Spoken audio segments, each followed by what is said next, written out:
Canada নিজেদের বিশ্বকাপ অভিযান শুরু করেছিল বড় প্রত্যাশা নিয়ে। ঘরের মাঠে সমর্থকদের সামনে শুরু থেকে আক্রমণাত্মক ফুটবল খেললেও সুযোগ কাজে লাগাতে না পারার খেসারত দিতে হলো কানাডাকে। টরন্টো স্টেডিয়ামে অনুষ্ঠিত ম্যাচে বসনিয়া ও হার্জেগোভিনার বিপক্ষে শেষ পর্যন্ত 1-1 গোলে ড্র করেছে স্বাগতিকরা।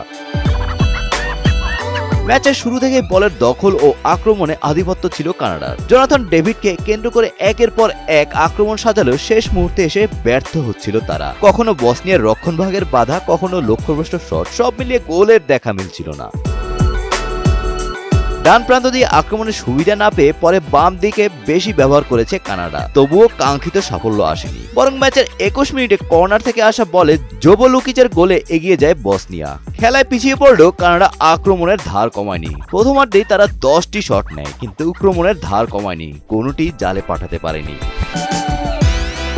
বিরতির পর আরো আক্রমণাত্মক হয়ে ওঠে স্বাগতিকরা।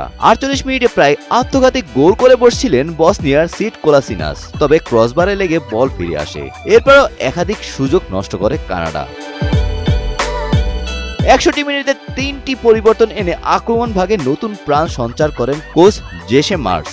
মাঠে নেমে প্রমিস ডেভিস গোলের কাছাকাছি পৌঁছে যান, তবে ভাগ্য সহায় হয়নি। শেষ পর্যন্ত 79 মিনিটে সাইল লারিনের গোলে সমতায় ফেরে কানাডা। গোলের পরও জয়ের জন্য মরিয়া ছিল স্বাগতিকরা, কিন্তু শেষ মুহূর্ত পর্যন্ত একাধিক সুযোগ নষ্ট করায় 3 পয়েন্টের বদলে 1 পয়েন্ট নিয়ে মাঠ ছাড়তে হয় কানাডাকে। ম্যাচের চিত্র বলছে সুযোগ কাজে লাগাতে পারলে জয়টা সহজেই হতে পারত তাদের। Golam Rabbani, Times today.